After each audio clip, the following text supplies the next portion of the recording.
तेलंगाना में मोदी जी की आमद, सीपीआई और सीपीएम वाले भी उतरे अब मैदान में। सैकड़ों व हजारों की तादाद में लोगों ने किया प्रोटेस्ट, निकाली बाइक रैली और दिए गो बैक मोदी के नारे। जी हां, मोदी जी की हुकूमत ने तेलंगाना स्टेट में ये कर देता हूं वो कर देता हूं की लंबी लंबी छोड़ते हुए अच्छे दिन लाने का वादा करते हुए दूसरे स्टेट्स के लोगों की तरह यहां वालों को भी मामू बनाने की कोशिश कर रहे हैं। मगर सीपीआई और सीपीएम वाले लीडर्स बहुत ही उसूल पसंद और फिर बात के पक्के होने के अलावा ऐसी लंबी लंबी फेंकने वाले लीडर्स की बातों को भी पकड़ लेते हैं। इसी वजह से भी मोदी जी को उनकी अपनी लंबी लंबी याद दिलाते हुए रामागुंडम के गोदावरी खन्नी में बड़े पैमाने पर प्रोटेस्ट करते हुए एक बाइक रैली निकाली गई, जिसमें गो बैक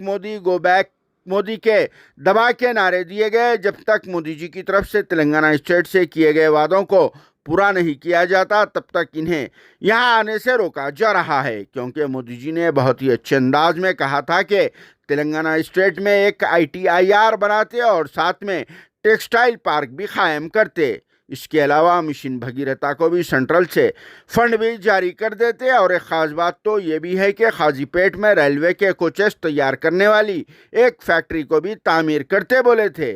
इसके अलावा इन एहतजाजियों ने defence corridor, Bayyaram project, medical colleges और हल्दी बोर्ड के ताल्लुक से भी सवालात किए, क्योंकि मोदी जी ने हस्बे रिवायत लंबी लंबी छोड़ने के दौरान यहाँ तेलंगाना स्टेट में इन सब चीज़ों को भी बनाते बोलने का ऐलान किया था। मगर अब तक कुछ भी नहीं हुआ और वैसे भी दूर दूर तक आसार भी नज़र नहीं आ रहे हैं, जिस पर सीपीआई और सीपीएम वालों ने इस तरह का प्रोटेस्ट करते हुए भक्तों को हिला दिया। और फिर ख़ास बात तो ये भी है कि सीपीआई और सीपीआईएम में